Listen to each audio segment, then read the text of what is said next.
ప్రకాశం జిల్లా గిద్దలూరులో సోమవారం విషాదం చోటు చేసుకుంది. ఓ శుభకార్యానికి ఆటోలో సప్లై సామాన్ తరలించి తిరిగి తీసుకెళ్తున్న క్రమంలో పక్కనే ఉన్న విద్యుత్ నీటి మోటార్ వైర్లు ఆటోకు తాకి విద్యుత్ సరఫరా కావడంతో ఆటోలో ఉన్న అన్నదమ్ములు శీలం లోహిత్, శీలం సాయి అక్కడికక్కడే మృతి చెందారు. మొదట కుటుంబ సభ్యులు అన్నదమ్ములను ఓ ప్రైవేట్ వైద్యశాలకు తరలించారు. కానీ అప్పటికీ వీళ్ళిద్దరు మృతి చెందినట్లుగా నిర్ధారించారు. ఈ ఘటనపై పోలీసులు దర్యాప్తు చేస్తున్నారు.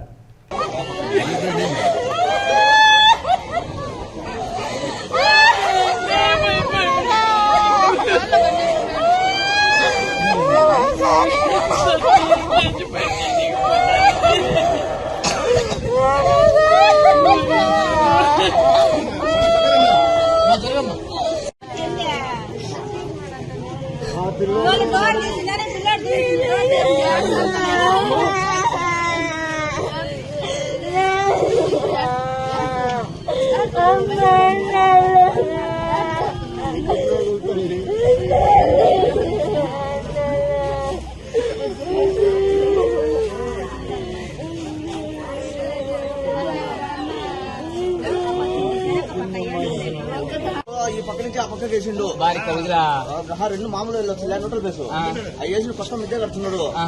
ఆ మిద్దె నుంచి ఈ మిద్దె వేసిండు బోర్కు. అది దాంట్లో పైప్ లో ఇరుక్కున్నది. పైప్ లో ఇరుక్కుని ఒక్క ఫేజ్ వెళ్ళింది. వీళ్ళు కింద దిగడానికి ఫుల్